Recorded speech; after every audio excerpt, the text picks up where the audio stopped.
Greetings and salutations. This is Abe Abdelhadi with the Bitter Truth, where we may not have all the answers, but we're going to ask an awful lot of questions. You can also become a Bitter Pill at patreon.com/The Bitter Truth. And today I'm very excited to have a friend of the show return. So apparently I didn't offend anybody bad enough for them not to come back. But Raúl Fernández-Berriozábal is an activist with 5 nonprofits dealing with homeless folks in the San Francisco Bay Area. He's also an activist who's been in other endeavors, primarily down in Central South America, and also he's got an extensive knowledge of the Middle East. And so I wanted to talk to him today because we've had a lot of movement in the Israel-Palestine discussion, question, conflict, whatever you want to call it. And so I thought it'd be a great idea to have Raúl come on and talk about some of his observations and some of the things that he's seen and bring us up to speed on some background so we can have an understanding of the foreground. Raúl, are you there? I am here, Abe. Thank you so much for having me again on your show. I really appreciate this opportunity. I'm usually get very nervous about this type of things, but last time you made me feel super comfortable, and I certainly appreciate the gesture. You know, I like how you start your program with this disclaimer that you may not have all the answers, but you ask the right questions. And on the same hand, I would like to also accept my ignorance on the issue. I am not an authority. I am, like you mentioned, an activist, an organizer, a humanist, whatever you want to call it, but certainly not an authority. And, I am looking forward for this conversation about all the injustices that occurred in the occupied Palestinian territories. Yeah, well, I mean, and that's the thing. We chatted about it a little bit before, and I gave you somewhat of a hard time because you've been at this for a long time and 20 plus years. And, honestly, you know more than 99.9% of the world, and I'm not going to, blow smoke up your ass. I mean, if you say something that I'm going to check you on, I'll check you on it. But I would rather have someone come on and discuss another side of this discussion, that's repetitive. Another side of this argument. Intelligently than to have somebody come on and spout the Fox News, MSNBC rhetoric, which is what we know it is. It's all, AIPAC and corporate media. So, but I wanted to, just kind of get the listener up to speed a little bit. I mean, obviously, if they're paying attention, the current crisis in Gaza obviously has been, front and center in some outlets. Israel's going to annex more of the West Bank. I think they just kicked another 40,000 Palestinians out of their homes. I think they just went ahead and ripped down a school that had been approved to be built, and the UN said some stuff about it. And of course, it's nearly toothless, even though they're well intentioned. And now they're going to occupy remain annex the Golan Heights formally. And they're getting permission from us. And so I guess my question in the beginning is, why are we so dead set on turning a blind eye to Israel? It's probably an obvious answer, but I'd rather have you answer it. Thank you so much. So, yes, it sounds like Israel has a free pass on all these human rights violations, right? We're trying to keep everyone accountable in the international community. Yet somehow, some way, Israel always gets a free pass when it comes to human rights violations. Of course, the main reason would be that is the main ally, and some may argue is the master of the United States. That is part of the reason. The other one is European guilt, right? So as quick enough as anybody brings any valid criticism to the state of Israel, they bring the anti-Semitic card, which usually is effective in silencing the legit questions and concerns of the international community, right? Like many times we talk about how this Frankenstein state was born. And one must ask the obvious questions, right? Like, where did the Holocaust happen? Who were the victims? Who were the perpetrators? And most of us know the answers. Perpetrators were Europeans, the victims were Europeans, and the Holocaust took place in Europe. And hence the question is, why should the Palestinians sacrifice their blood, their land, their martyrdom, their children for the crimes of Europeans to other Europeans committed in Europe? The question is not answered. Well, when you say piggyback for a second, when you say Frankenstein state, what do you mean by that? I believe that is rather arbitrary to create a state based on religion, right? On the basis of religion. We live in a secular world.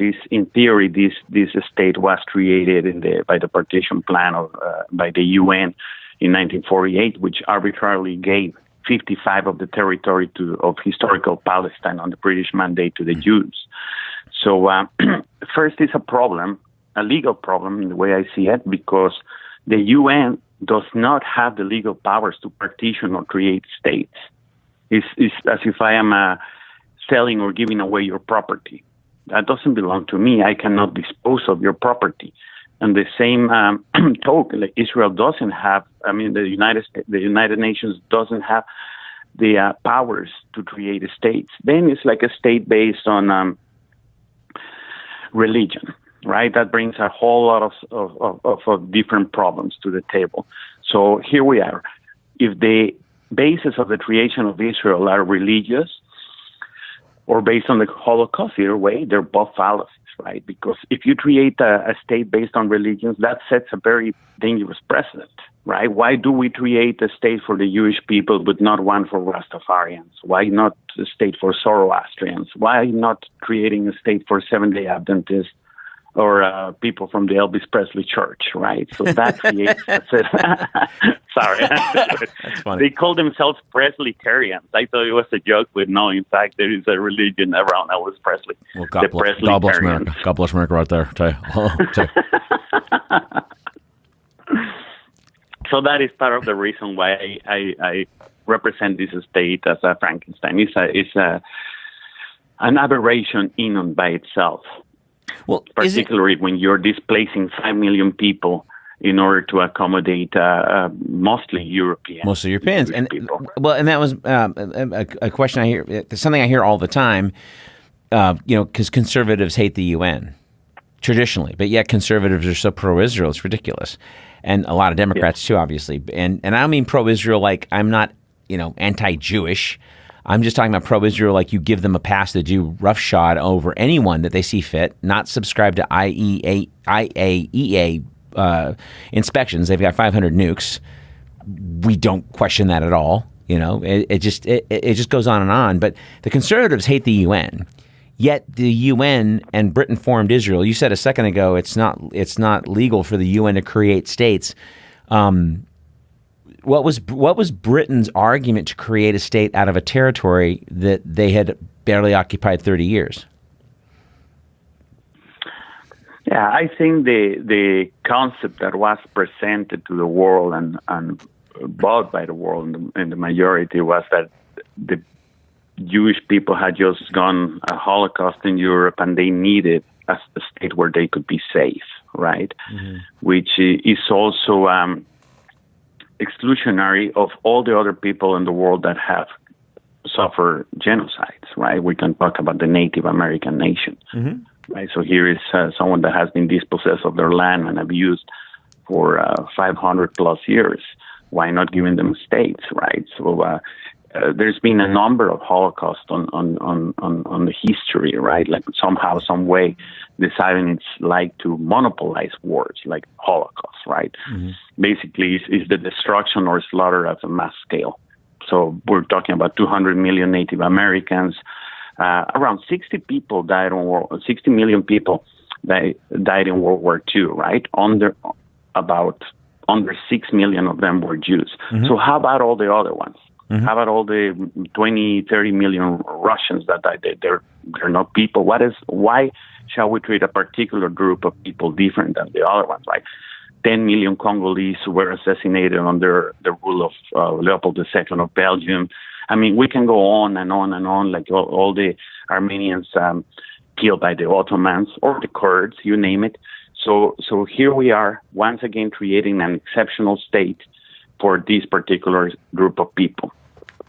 Well, and then let me ask you something, because I hear this term all the time. And, sometimes I'll be talking to some folks and they'll say, well, do you not believe in Israel's right to exist? And I'm like, well, I mean, I don't want to wipe them out or something. I mean, at this point, they're 80 years in. I don't want to kill people. I mean, but is who has a right to exist? I mean, we all have a right to self-determination, but what is this right to exist that we seem to want to guarantee? Basically, a theocracy, because Israel is not a democracy. And we can get into some current stuff here in a second. But I mean, and you established this pretty well in the beginning. If you're establishing the Jewish state, by definition, it's not a democracy. But where does that's correct. Go ahead. Finish that thought. I'm sorry. Go ahead. Yeah. That is correct, right? So oftentimes people refer, or they just parrot the lines that Israel is the only democracy in the Middle East. So technically speaking, and even like this is nothing that I am saying, but actually like a professor of history in the University of Tel Aviv, Shalom Hossein, right? He says that Israel is either a theocracy or an ethnocracy based on race or in religion. But certainly it is not a democracy, because there is a place I believe it's called Abdelhadi, which has like a database of 60 to 80 discriminatory laws in the occupied territories, as we know as Israel, Palestine. As you rightfully mentioned, is the people are there, right? It's not about exposing anyone. It's not about killing anyone. I think at this moment in time, like the two-state solution is a dead end alley. Over, yes. And we all know it. And that is why American politicians keep on going there. Like from all the Democrats, all the Republicans keep on insisting on the two-state solution, knowing well within that this is going nowhere, right?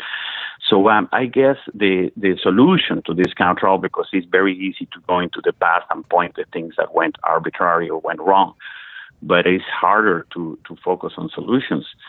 Yet, it's not hard if we obey international law, right? That is not that difficult. So we all know that Iraq was destroyed for violating 2 UN resolutions. Israel has violated about 77, and it would have been 107 had not been for the U.S. vetoes.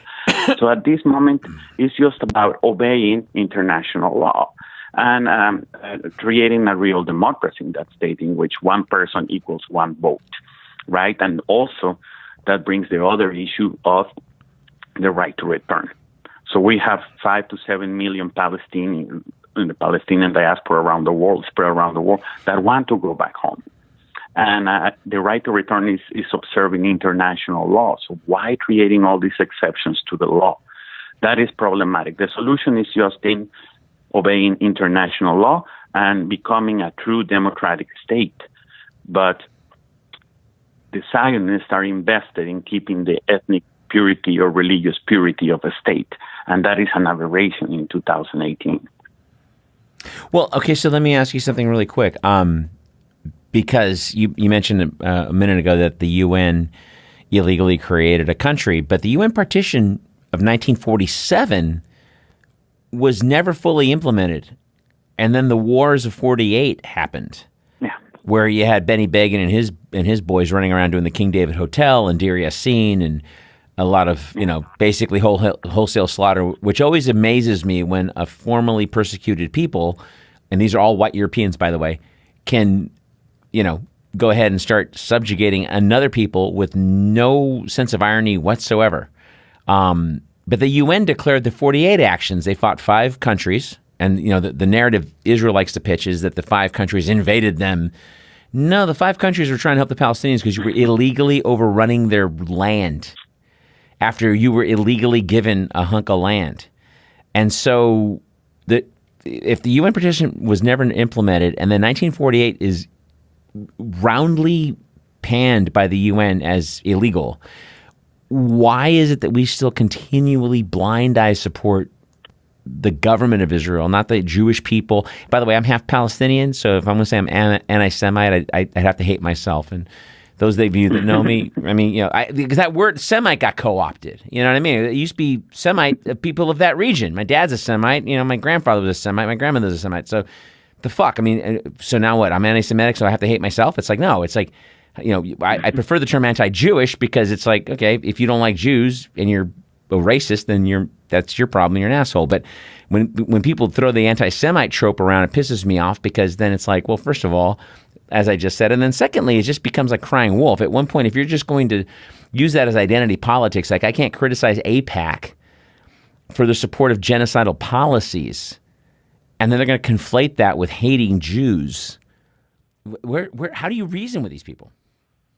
It's difficult. It's difficult. You touched on a lot, and first, just talking about your roots, right? So you mentioned you're half Palestinian. I would say I am originally from Mexico, born and raised in Mexico, and I would say that I am half Palestinian too, just by virtue that my heart is Palestinian, right? Like I've been in the struggle for many years. Yeah, you try getting on an airplane though. With my name. Yeah. Okay, yeah. Then we'll be... That wouldn't go well, right? Yeah, solidaridad. Half Palestinian. Yeah. And for those of you that are listening, inte tarif shweta Arabi, so it's not a whole lot of Arabic, so don't write me emails, please. But I appreciate you, brother. I get it. But I'm just saying, try being me at the airport, and then we'll we'll talk. I understand, and yes, just like my friends from the political struggle in Mexico, I've been the political struggle in Mexico for a number of years. Many times they criticize me, or they bring this resentment to my face, in which they tell me, Raúl, you seem to care more about the Palestinian struggle than the Mexican struggle. And first I was defensive, right? Like, no, how? And then I reflected, and I was like, you know what? I think you're correct on this. And part of the reason is because, arguably, like with any other besides the Native American people, this is the injustice that has been going on in the world for the longest, right? And you touched on a lot of things earlier. You talk about like the proto-terrorism, right? Like how Israel was created, and with the explosions on the King David Hotel in Al-Quds, Jerusalem. So it's true, like modern terrorism was created actually by the Zionists. It's funny that the stigma is always about Muslim terrorism, when they were the ones that created the blueprints of modern-day terrorism. And you also talk about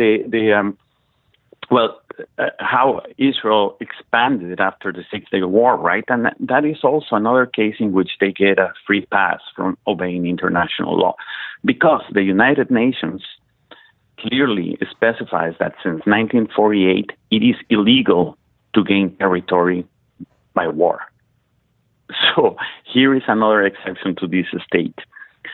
And that is part of the reason why they get all these free passes and exceptions to the rule, is because they own the narrative, they own the media, and they certainly have a lot of political power. And before, like people go into this pulling the anti-Semitic card and whatnot, it is important to understand the meaning of words, right, before we use them. As you rightfully pointed out, Semitic peoples are like, they cover a broad area, right? And encompass from Iraq, Syria, Jordan, Lebanon, Palestine, Saudi Arabia, Kuwait, Oman, Yemen. I mean, you name it. The list goes on and on. That's right. Even Ethiopia and Eritrea are Semitic. Now, on the other hand, this is mostly like a linguistic definition of Semitic languages, right? On the other hand, European Jews are not Semitic. Right? If we're talking about the Jews original from North Africa and the Middle East, yes, they are Semitic. European Jews are not Semitic because Yiddish is a European language. So they pull this card, and they're not using the proper terms to begin with. And it just amazes me how little Israel and Zionists understand why people around the world are critical. They just satisfy themselves. Well, I think they're playing dumb on purpose, don't you? Absolutely. And they like to throw smoke screens around. But if you focus on international law, then they have a harder time, like getting away with all these smoke screens, right? It's just like they when they talk to the Hasbara about how to divert attention, it's like take them everywhere, but avoid the subject of occupation. Right. And I think that's where the narrative should focus into.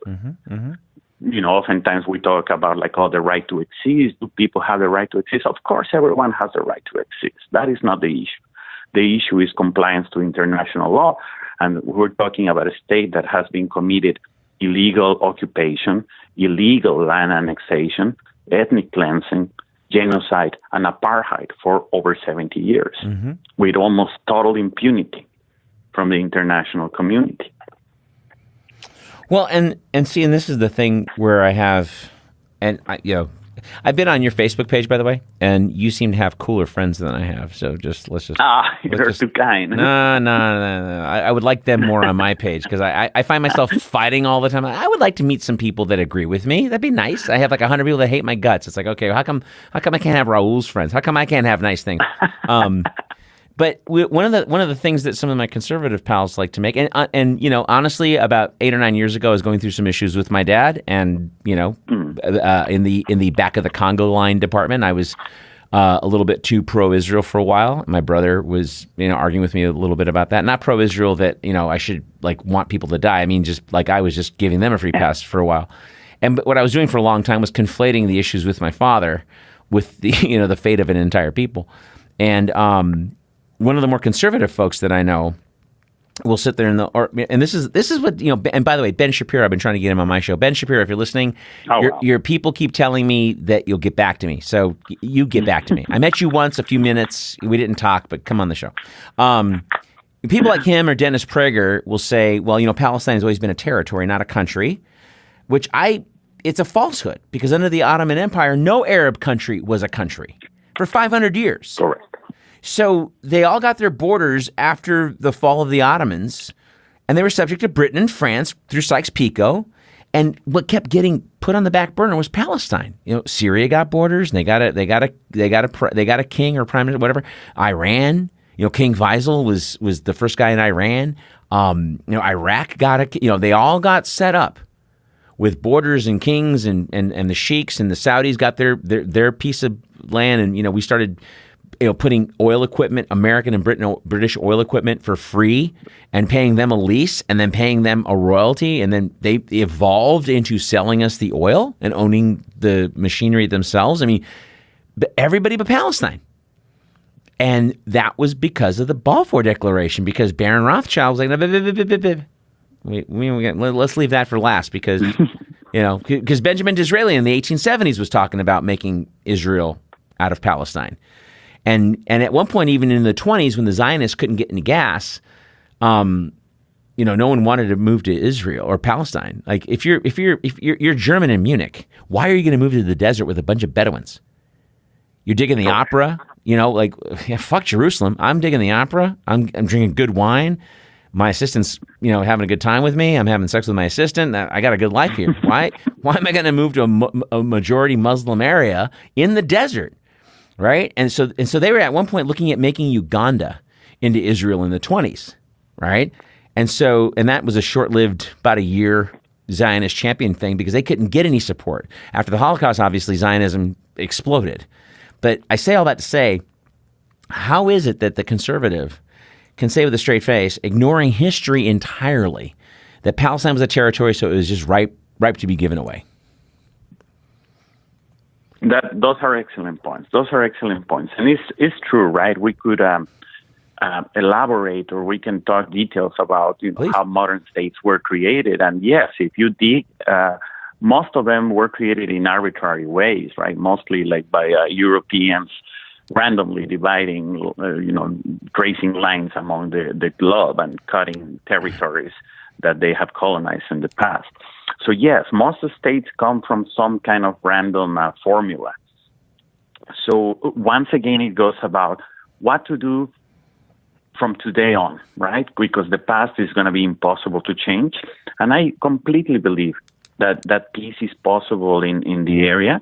And the formula is rather simple, right? Is following the blueprints of the post-apartheid South Africa, which is as simple as this: 100% of the land, 100% of the resources, 100% of the constitutional rights to 100% of the people living in the territory, right? No one should have privileges over others. So that includes Arabs, that includes Bedouins, that includes the Jewish people, that includes Ethiopians, people from Eritrea, from Sudan, right? The Beta Jews. So that is when earlier on we were talking about whether Israel was an ethnocracy or theocracy. So I would argue that it's not a theocracy either, because here we have the example of the Ethiopian Jews, the Beta Jews, right, from Ethiopia and Eritrea. that are treated like second-class citizens or third-class citizens in Israel. So obviously, it's not religious, but rather is an ethnic state. And that is very problematic because when you look at modern history, there's been only 3 presidents of apartheid states, right? Racism exists everywhere in the world. Mm-hmm. But apartheid is a different monster altogether. Apartheid is basically when racism is ingrained in the law. And when you look at it, it's going to be Zionist Israel, it's going to be Nazi Germany, and white supremacist South Africa. Mm-hmm. So you're not in good company. You're in that list. Well, when you say ethnocracy, and I want to back up on that a second because I really want to zero in on that for a minute because some of my friends, I got a lot of Israeli friends, I got a lot of Jewish friends, and American Jewish friends, and the American Jews are sort of split. Half of them are more progressive, and half of them are very conservative, and then the Israelis, they're kind of split down the middle too. But one thing they almost all wholesale deny when I bring it up is like, well, how come the Iranian and the Iraqi Jews and the Ethiopian Jews get kind of treated like Palestinians? Like they're put in camps when they first come to town. They're not treated very well. So, I mean, can you speak to that in more detail? Yeah, it's interesting, right? So it's funny that you talk about the Iranian Jews because it is quite interesting that they've been rated as in Iran is the happiest Jewish community in the world, right? So here we have a double standard, a clear case of double standard, right? And that is definitely an issue. I remember I visited the Middle East in 2012. I went to Egypt, Jordan, Israel, and Palestine. And I had like a really difficult time going through the border. Like I was coming from Egypt into Israel. So here I am in a bus with probably, 40, 50 white Russian Jews. And here I am, the only Mexican in the bus, right? So obviously everybody just got like a free pass. Everybody come in like in a row, like no problem. And then they pulled me aside and they interrogated me for, I would say, 90 minutes. That probably felt like 90 months in the most intimidating way, with the guns visible at all times. So not quite pointing them at me, but like in my neighborhood, asking all sorts of questions. And here I am, like I'm a light-skinned Mexican, right? So I'm a light-skinned Mexican, and I had a U.S. passport, and I was getting this treatment. I could only imagine what it would be like if I was also Raúl Fernández, but with dark skin, or if I am Hassim Hassan, right? That would be really problematic. Oh, listen, man, I look like an Irish Jew, okay? I'm freckles. No, listen, I'm freckles. I got green eyes. I was back there 30 years ago during the first Intifada, and I was there with my cousins, right? And so, I had long hair and glasses. I look like an REM extra, and so. The point my cousins made to me was, take this keffiyeh, we'll wear it like a scarf. And I'm like, well, okay, I guess. Because I didn't want to wear, because I had long hair. I'm like, I don't need more shit on my head. And then their attitude was, well, yeah, dude, last thing you want to do is get killed by your own people. If the Jews fuck with you, it's one thing, but you don't want to get dragged into an alley and, stabbed to death. Them thinking you're an Israeli. And I'm like, oh, well, that's kind of fucked up. Okay, so yeah, we don't need that. Yeah, we don't need that. That's not good for anybody. And so I, but the thing is, and it was funny because I got an acquaintance that I know pretty well for a long time. We're in a similar business, and he's living in Florida now. And I threw some questions about AIPAC and Israel a couple of months back. And he kept going on about how mistaken and misguided I was. And then he asks me, he goes, because I guess we never talked about this. He goes, well, have you ever been back there? I'm like, yeah. And I was in the West Bank with my name. I wasn't there on a fucking Uriel pass in Tel Aviv getting blown by hot thong bikini chicks and getting fed mimosas by AIPAC to tell me how great, the Israelis are treating the Palestinians. And I wrote this little tirade, and then I didn't hear back from him. Because if I got to visit, because I got my Israeli friends, hey, we should go back to Tel Aviv, and I'm kind of going, last time I was in Tel Aviv, it wasn't good. I didn't have a good time.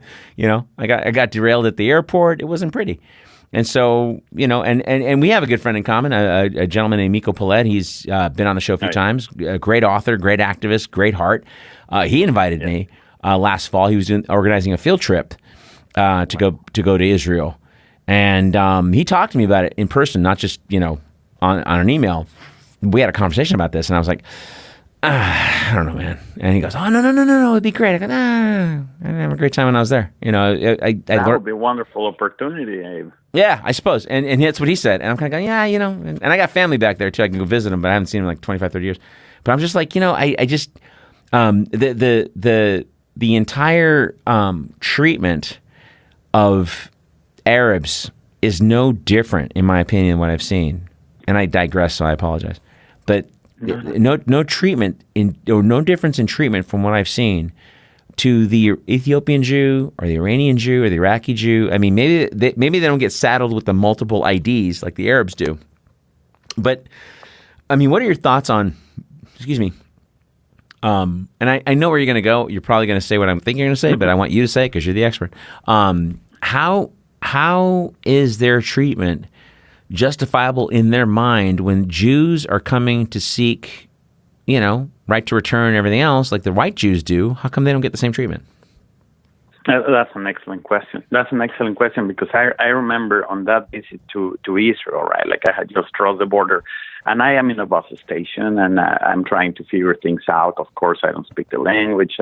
I'm trying to figure out the currency and whatnot. So I'm completely confused in a bus stop trying to find my ways. And there comes a couple of young girls walking by in Spanish, speaking in Spanish. And they were Colombians, right? And I think one was Colombian, the other one was Argentinian. And they were Jews, light skin. So I was just right off the bat faced by that injustice, right? Here you have two young women with zero connection to the Middle East, artificially implanted there, right? And they got it good because they were light-skinned, because they considered themselves Jewish. And at the same time, you have like a diaspora of 5 million, 6 million, 7 million Palestinians around the world that cannot go back home, right? The other day I was going to the airport, and the driver of the Lyft was Cuban. I was like, really interesting. We were engaged in the conversation. And then 5 minutes into the conversation, he told me that he was Palestinian Cuban. That I was like, oh my God, what a wonderful combination. I really dig this, blah, blah, blah. And then later on, he opened up. And he was telling me how his father, was forced away from Palestine, relocated in Cuba. And had never visited Palestine again. And then I believe 2-3 years ago, he finally got it all together in order to visit family and his homeland. And he was shot dead in a checkpoint. And the guy started crying at that moment. And of course, I started feeling really on the same page as he was feeling, just feeling empathetic for his pain was my pain at that moment. Yeah. And here we have these obvious injustices that we just learned to accept. And that is one of the things that really worries me, even in the community that are involved in human rights and justice, right? That at some point, every bad news from Palestine, we accept it as normal. We just think that it's normal. I mean, at some point, we almost become indifferent to it because it's normalcy, right? And that is a concern.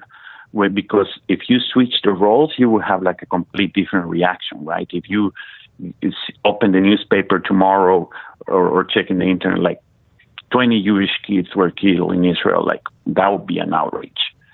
But if you see it as 20 Palestinian kids killed, that probably you will never see it in the newspapers. I'm so happy about social media, how it brought more light to this issue. You almost accept it as, those are the normal ways. Those are the normal ways. And that is something to become really aware that we should not let an abnormal situation pass as a normal situation. You make a good point, because I think to speak to what you just said, I think the bigger challenge we have, for example, when I'm talking to people that I've got friends of a ton of stripes. And so in person and online and in Austin, I got a few conservative friends here. And somebody was, and it's hard because people just talk to me like, whatever, they and I don't have an emotional attachment. It's almost like looking at Venezuela. I mean, to be honest with you, and that's a long story. I could do an hour on that. But I don't look at it as family. I just look at it as, what's right and what's wrong internationally kind of a thing. But yeah. When the conservatives like to say, well, then they shouldn't go to the fence, speaking of the slaughter in Gaza, right? Well, they shouldn't go to the fence. And I'm like, that's interesting. If a Black Lives Matter parade was met with live rounds, how would you feel? The most conservative person I know. Oh, that'd be terrible. We don't do that here. Okay.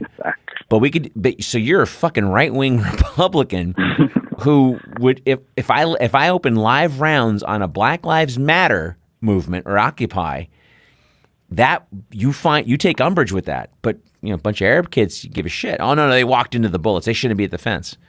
Do you see that? Do you see how that makes sense? Do you see how you're not making sense? And that sobering moment where when you take, for example, I mean, with the Venezuela thing, I mean, one of the things I told people was, and not to get into those weeds because we're talking about this, but some of my friends were like, well, they're eating zoo animals. Well, first of all, it's bullshit. They're not eating zoo animals. Number one. Number two, could you imagine if Hillary Clinton, who won the popular vote, walked into the Congress and said, hey, I'm president. Exactly. Yeah, not even Nancy Pelosi, who's third to be behind the vice president. People don't know the pecking order. It goes President, VP, Speaker of the House. So Nancy Pelosi could be conceivably a president one day, which would make me cry even more than I'm crying now.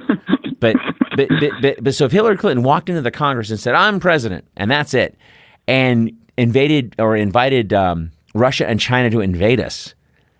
When I say that to the most conservative person who thinks John Bolton's awesome, they go, "Oh shit, yeah, yeah, it's none of our business. I don't care if you like Maduro, and that's my challenge with the interference that we have with Israel. I mean, for example, a couple of years back, Mahmoud Abbas, who's he's synonymous for useless, but he spoke about suing Britain. Did you hear about this before? It was a couple of years back. I have not.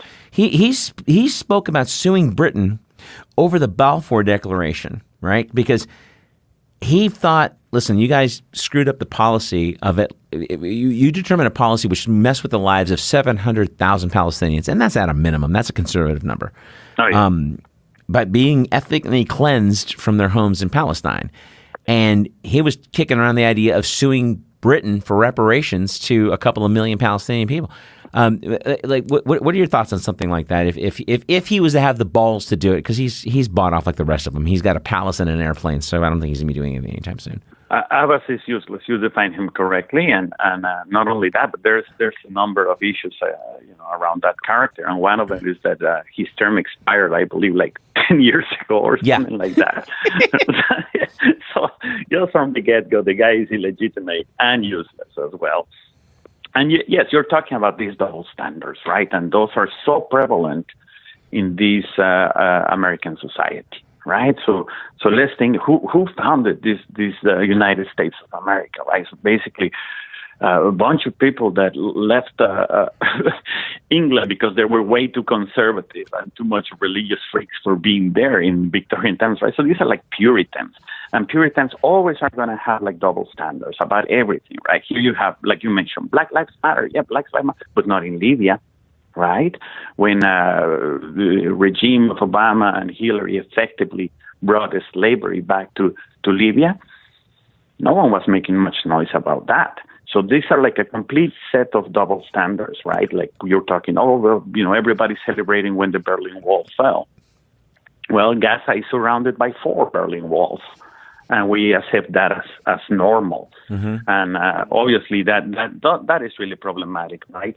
And we talk like the other typical double standard, right? We are very worried and very concerned about bullying in our schools.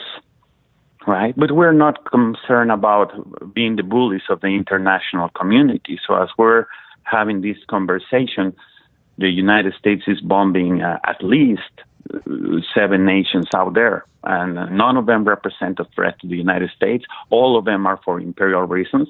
That meets the strict definition of bullying. So here we are teaching our children in school not to do any bullying and engaging in public campaigns, but you're sending this the whole message, right? It's okay to step over others, and that is American exceptionalism to its best. Right. You talk to even people that consider themselves progressive, and you talk about Venezuela, which you were talking, which you mentioned a few minutes before, and they go like, hey, Monroe Doctrine, man, we have to protect our backyard. It's not your backyard. Did the Venezuelans sign the Monroe Doctrine? Of course not. So you're talking about unilateral vision of the world. Mm-hmm.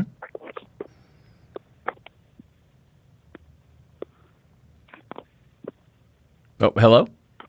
Yes, I'm here. I'm sorry. I thought you were taking a drink of something, so I was waiting for you to finish. No. Oh, okay. No, it's just that, right? Like, so we're talking about bullying, like an unwanted, aggressive behavior that involves a power imbalance, right? Mm-hmm. And that behavior is repeated and repeated. So here we are talking about, no, don't do that in school. That is completely wrong. In the international community, it is okay. The United States is the bully. And the other thing that I always question is when people say that Israel is the only ally of the United States in the Middle East. So I question that because, of course, there is Saudi Arabia, right? But then second, I believe that more of an ally, Israel is a parasite because an ally brings something to the equation. Oh, 100%. And as of today, I don't see what Israel brings to the United States, what they bring to the table for the Americans to benefit from. Still, I have analyzed that subject for years. I cannot figure it out. Oh, they don't. I mean, to me, Israel is a corporation not unlike Amazon or Microsoft or Chase Manhattan Bank, who bring no benefit to my life or the United States whatsoever. Israel's the same way. They manufacture 60% of the world's drones that are sold in the world. They test those drones in Gaza, FYI. So when I remember when they cleared out settlers in about 3 days, they cleared out like 9,000 settlers in 2005 out of the Gaza Strip, and everybody was freaking out. Oh my God, that you can't do that, because the Iranians are going to truck in weapons on the beach and blah blah blah blah blah. And I'm like, all right, well, maybe not a great idea. I mean, I thought it should have been more, negotiated, but it wasn't as unilateral and beneficial as I thought it was supposed to be. It wasn't to give the people of Gaza sovereignty or some sense of self-determination. It was so that we could bomb them more, with reckless wholesale slaughter. Because within a year of Jews clearing out of Gaza, we started bombing the shit out of them, and we've had like 4 or 5 the Rosh Hashanah bombing raid, where these guys were bombing 200, 300, 400 people at a time, and then going home for Rosh Hashanah dinner. And you're going, wow, that's not ironic, And so I mean, just to kind of speak to that a little bit, I mean, how is it that we continually it just seems like, I know you mentioned earlier social media. Yeah. Has done a great job exposing a lot of this stuff. But like you mentioned a second ago, you talk to progressives who cite the Monroe Doctrine. How is it that we're so solipsistic? Yeah. It's completely paranoid schizophrenia at a collective level, right? You just talked about this industry of terror that Israel creates, right? So yes, the creation of weapons is one of the main industries in Israel, but also like exporting their wicked ways, right? From training the police in the United States to paramilitary groups, like for instance in Guatemala during the civil war in the 80s and 90s. There was like military training, the paramilitary groups known as the Kabils. And these are like groups that were like distinguished for their cruel ways, right? They were like people that would go and conduct like massacre in a town, in an indigenous town, and they would cut open the stomachs of pregnant women and things like that, like unheard of. Like Deir Yassin. The same ones that are. Pardon me? Like Deir Yassin. Deir Yassin was that Benny Begin and his boys, Moshe Dayan. It was Deir Yassin. It's all over again. Yes, correct. They did the same with the paramilitaries and the guerrillas in Colombia. So they have created an industry out of exporting terror, and that's that by itself is really, really troublesome. And then the other part that bothers me is that for the American public or the public opinion, Palestinians should not oppose resistance. And that is really concerning, right? Mm-hmm. Because when you look at international law, once again, Israel is in occupation of Gaza, the West Bank, East Jerusalem, and, of course, the Golan Heights, part of Syria, right? So according to international law, the occupier doesn't have the right to defend itself, as we often say, like Israel has the right to defend itself. That is, by international law, that is a fallacy. The occupier only has like two obligations. One is to withdraw, and the other one is to preserve the lives of the people that they're occupying. On the other hand, occupied people have every right to defend themselves by any means necessary. Mm. And that to me is a real shame that they just expect Palestinians to tuck tail, lower their head, and resign themselves to genocide. Absolutely. Well, and you mentioned two-state solution being dead a couple of minutes ago. I don't think anybody really understands the differences between the Arab right to return, which I'm a big fan of. You get some IMF money, and allow Arabs the right to return, and maybe not to their property where their granddad was, but allow them the ability to buy property, because right now it's illegal for an Arab to buy property. In fact, last November, a Israeli developer was caught and tried and put in jail for selling properties to Arabs from outside of the United States, because that was a crime, and he got like 15 years in jail for a quote scam selling property. Of course, he was making money. I'm not going to say this guy's Mother Teresa, but even Mother Teresa wasn't Mother Teresa. But correct. but he got 15 years in jail for getting caught selling property to Arabs. And you mentioned the ethnocracy a minute ago. Yeah. Okay. I can go back to Palestine. I can go back to Ramallah. I can go back to this little village called Deir Dawan, where my father's from, and I can go back and I can point to land that my grandfather left his kids. I can go back and find my family back 300 years. Okay? Wow. I can go back and do that, and I don't even give a shit. Okay? So my point in that is the white Ukrainian, Romanian, Russian, German, Polish Jew that comes to Israel, country that's been defunct for 3,000 years, you going to tell me he can find the plot where his granddaddy's thing was? Horse shit. That's bullshit. Me and my brothers, my cousins, we can go back and we not only can we find the plot, we got relatives living still there. But my father, who had to sell a property he had bought in the 70s, he finally just had to give it up, and he sold it to somebody who did live there, whose son was going to build a house for him or whatever. And so it was like 2 acres that he sold. All that to say, he did it finally, resigning himself to the fact that he was never going to be able to go back there unless he had like a 90-day visa every time, and that would be the end of it. He couldn't stay there if he wanted to go retire there. And like I said, I don't have a dog in this fight. There's no emotional charge to my voice because, frankly, I'm probably going to die here or maybe in Italy or some shit. But the point is that you can't have a little human rights. You can't have a little democracy, right? You can't cry to me about the people in Nicaragua and not be concerned about the Palestinians. You can't be concerned about Venezuela and not be concerned about what we did in Honduras. That is correct, and sometimes what gets to me is this the lack of hope that I see. Right. So earlier on we were talking about how in the United States we have this illusion of democracy, right? When basically are like only spectrums on the far right that are running. Mm-hmm. So oftentimes they refer to the Democrats and liberals as the left, and no, that is not left under anywhere else in the world except in the United States. They would be considered left. And in Israel, we're having pretty much the same, right? Like 6 or 7 fascists running for power. So there is not really like a legit. It's the same guy. It's the same guy, different names. Exactly.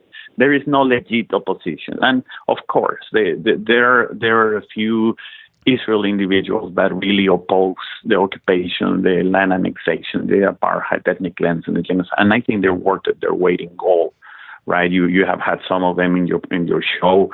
And honestly, like I feel nothing but the utmost respect for those that dare to go against the tide, because even their physical integrity is at risk. So I think these guys are heroes in the strict sense of the word, and I really respect that. I really respect that, because it is not easy. I believe that Israel is one of the most fanatical, hysterical, and fascist societies on earth. Did you see any of the campaign commercials for the prime minister race when Bibi was running? Unfortunately, not. Okay, well, no, I didn't. I skipped that altogether. Okay, well, I'll tell you what, man. I saw this one on YouTube, and for if it wasn't real, I would swear to God it was Saturday Night Live. So I'm not kidding. That really pretty girl that was Attorney General for a while, real cute girl, but just a rabid racist. I mean, she just compared Palestinian babies to snakes and just fucking evil shit. I'm kind of going, I remember when Germans called you all rats. Maybe you want to tone down the language a little bit. So she had this commercial because she's a real cute girl, great nose. She is, and so so her PR people made this commercial where she's walking down the stairs, and it's like a black and white Chanel commercial, right? and the bottle of the perfume says fascism. And then she takes a couple of dabs and puts it behind her ears. She goes, but it smells like democracy. What? And this is who's fucking running against Bibi, and everyone's like, oh, well, we want him to win because why? Because the other 6 aren't fucking homicidal, maniac, genocidal people enough? I mean, all 6 of those candidates, I guess Benny Katz was the number 2 guy who ended up losing by not a lot. It was a pretty close election. But, Benny Katz was like every bit as bad as Netanyahu. I'm like, how do you people discern? And they have enough of a vote in Israel that's a more liberal, more progressive vote, don't they? Yeah. This is you brought a lot of important points here. And I think one of them is that yes, there are progressive people in Israel, the occupied territories. Nevertheless, not enough to be encouraged, right? This is according to Israeli sources, I've investigated, so this is the J-Post and stuff like that. They say that 90% of the Israelis identify as themselves as Zionists, and 95% of them pretty much support the genocide in Gaza. So yes, there is an opposition, but it's minimalistic. And yes, also important, and you talk about this, super important always to keep the differentiation between the Zionists and the Jewish. Jewish people are like any other religion in the world, because that is also part of the problem. They like to convolute, and I think it's on purpose, the term of what is a Jew, right? So we're talking, this is not a race. This is not I wouldn't say a culture, but rather is a religion. You can become a Jew overnight, right? Like Sammy Davis Jr. is the perfect example. Mm-hmm. You could be a Baptist in the morning and then a Jew at night by virtue of adopting the religion. But they convolute the term of who is a Jew in order to further this mess and never get to the point. Well, but yeah, it's like I'm sorry. No, go ahead. Say that again. No. But it's like I was just going back to the lack of hope, right? Because it's like Netanyahu is not the problem, right? It's just like pretty much like Trump. Trump is not the problem. It's just the symptom of the illness. So if you change Trump and you get another fool, you get the same results, and the same with Netanyahu. Well, see, we're talking about these. Yes. See, but this is the real quick point is a lot of my more liberal friends here in Austin, Texas, for example, will say, oh, well, Ehud Barak was actually, Ehud Barak was like a minor exception, barely, in a long line of pro-Zionist, pro-Gen. I mean, you mentioned the two-state solution a second ago. one of the reasons why that is just ridiculously impossible is, whatever was called the West Bank doesn't even exist. It's a few pockmarks on the ass of Israel at this point.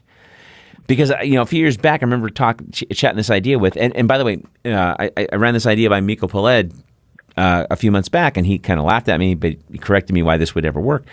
And it won't. My idea is too nice. My idea is too easy. Especially after Trump gave Jerusalem to Israel, which I don't remember a sitting president ever declaring another country's capital for them. But okay, kind of like Juan Guaido. It's like, okay, if Hillary Clinton walked into the Congress, it's like, so England says who our capital is now. Yeah, we're going to move it to Butte, Montana. Okay, like, I'm sorry, I thought we were going to name our capital. But all that to say that the idea I had back in the day was you take pre-67 borders, you take the West Bank, which is an entirely man-made construct to begin with. You make Jericho the capital, call that Palestine, get the people out of Gaza, which is another man-made construct. There's no biblical affiliation whatsoever to Gaza. It's just a man-made prison camp and has been for 70 years. So you get all those people out of Gaza, you get a contiguous border in the West Bank, everyone stays there, Israel's Israel, Palestine's Palestine, done. Not the way you wanted it, but it's better than nothing. And Mika Peled was just sort of going, yeah, but that's if you really want, a two-state solution and you really are sincere about coexisting with your neighbors, which they are not. And they show that. That is correct. They show that every day. That is correct. And if in fact they insist in this what I call the dead end alley of the two-state solution, then it should be according to international law. And the only way to enforce the two-state solution will be by law going back to 1948 borders. Yes? And they're not going to do that. The Israelis are never going to do that, right? Especially with all the settlements encroaching all over historical Palestine, right? Right. So that it would be the only way to create the two-state solution. It would be by observing 1948 borders, not 67, but 48 borders, because as I mentioned earlier, it is illegal according to the UN to gain territory through war. So the only solution for two-state solution would be 1948 borders.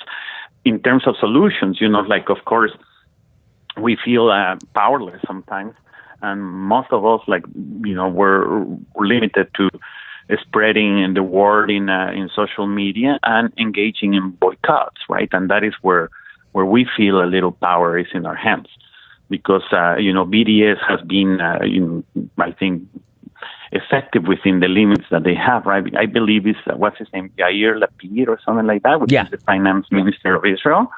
He keeps on talking about Israel reaching the tipping point, like where South Africa was in the past. He says, the world is listening to us less and less every time. And yes, every study shows that there is more of a threat through boycott, divestments, and sanctions than by military means, right? So I think this may come to an end in two different ways, right? Because everything comes to an end.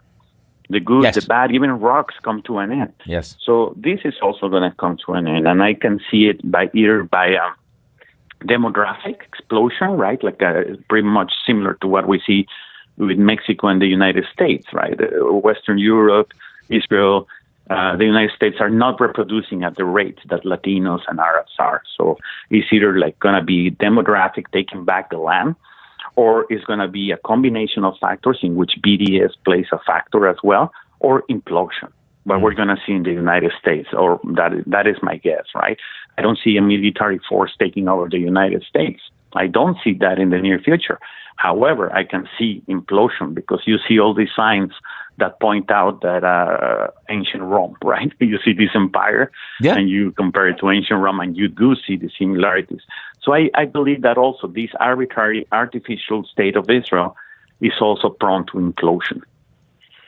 Well, and that being said, I mean, I don't know if you read Chris Hedges' last book, America: The Farewell Tour. I have not, but I respect him a lot. A great book, really depressing. I read it 3 times, so I guess I have issues. But the point that he makes is that, because you said this a second ago, which is why I brought it up. The point that he makes is that we are in the throes of the death rattles of empire. I mean, John Bolton was on TV openly saying that we want Venezuelans' oil to beef up the industry. There's no human rights argument. There's no bullshit that we usually feed the people, like with Vietnam or anything else. we're openly bullying people and openly, intimidating other countries to the tune of. I love Correa's quote. When back in the day when they're trying to get him to play ball, and then he took in Julian Assange and everything else, and they were like, we want to drill in Ecuador. He's like, well, no. Well, we want a base there. Well, when I have a base in Miami, you can have a base in Ecuador. It's just like just stuff like that where I'm just like, good for you, man. I was like, but then what do we do with those people? We quash those people, right? We get Lena Moreno in there, who's just a total whore, who took $5 billion to sell out a Nobel Peace Prize nominee multiple times over. How many Nobel Peace Prizes has Rachel Madcow got nominated for, or Sean Hannity? Yeah, I'll give you a minute. So, but all that to say. Because you brought this up, so I wanted to kind of piggyback on that. How blatant is our imminent demise? I mean, we can't invade every country that gets off the dollar. Russia got off the dollar. China got off the dollar. We can't go in there, and countries that are our size or bigger who could kick our ass and make them stay on the dollar. Venezuela just sold a bunch of oil to India using the petro-yuan that the Chinese invented last year. So where do we start to look as a people collectively and go, hey, this is not working? It is not working. Like it's not financially sustainable. We know well that the U.S. debt cannot be paid ever. We see the dollar weakening, and more nations moving to different currencies, something that was not part of the picture in the recent past. And then we have this overbloated military budget, right? That is not sustainable. Of course, that is not sustainable, particularly when you have all these needs in the United States. So as you know, I work with the homeless in San Francisco, the most affluent city in the United States, and it has about 15,000 people living in the street, and 1/3 of them are children. And that is constant with like the national statistics, right? I believe there's close to 2 million homeless, and the tragedy is that 1/3 of them are children.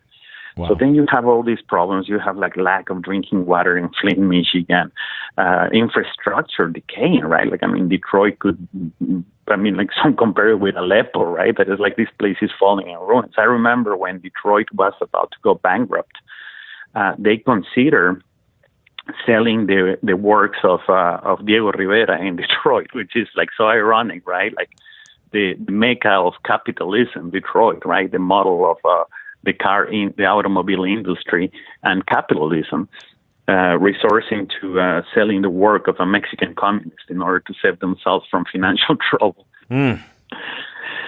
Yeah, and you were also talking about Bolton earlier, like how frank he is about the intentions of the United States. And I would open a parenthesis just to say, like, I am non-partisan, right? Like, I have no beef among imperialists. To me, they're the same, whether they're Democrats or Republicans. But I always think that it's a benefit to know who you're dealing with, to be, like Malcolm X. In my opinion, he's like the brightest mind in U.S. history, next to David Henry Thoreau. So Malcolm X used to use the analogy of the wolf and the fox to describe conservatives and liberals, because he said, okay, no such thing as Republicans and Democrats. That is an illusion, because they do cross lines all the time to vote with each other, and in many issues. And it's true, they do cross lines all the time. We saw in the last elections, the Bushes were backing up Hillary Clinton. Right. So they do cross lines. However, what is real is that division between conservatives and liberals. And oftentimes, Malcolm X, he referred to white liberals in particular as the most dangerous thing in the Western Hemisphere. Yeah. The most dangerous thing in the Western Hemisphere. And he talked about the analogy of the wolf and the fox. He said something like the conservative is not friend of the Negro, right? But at least they are like a wolf. You see him, you know what you're up to, you know how to act accordingly. On the other hand, the liberal comes to you as a fox. They come in a friendly manner. They show their teeth kind of smiling, but they're up to the same damn business. Mm. And you are more prone to fall prey of the fox than the wolf.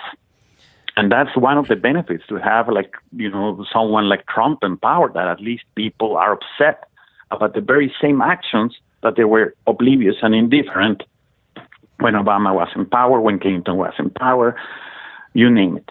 So I in many ways, I do prefer to have these wolves than foxes. And in many ways, I think that they're more likely to be the ones helping the implosion process that I was talking about earlier, right? Kind of like Nero. You know, when I see Bush, W. Bush, or when I see Trump, I can see like Nero playing the harp when Rome is burning. So I want more of those.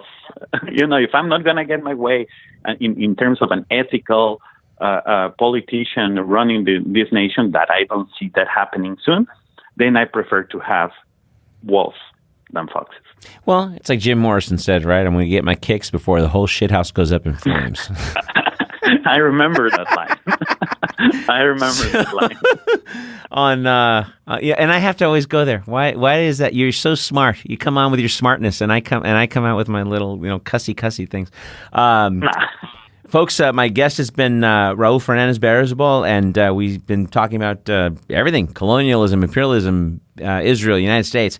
But again, patreon.com/The Bitter Truth. If you want to become a bitter pill, you can always subscribe. Also, we are available if you are a non-Apple person. We are on Podcast Addict. Otherwise, we're on Spotify and YouTube and iTunes and everything else.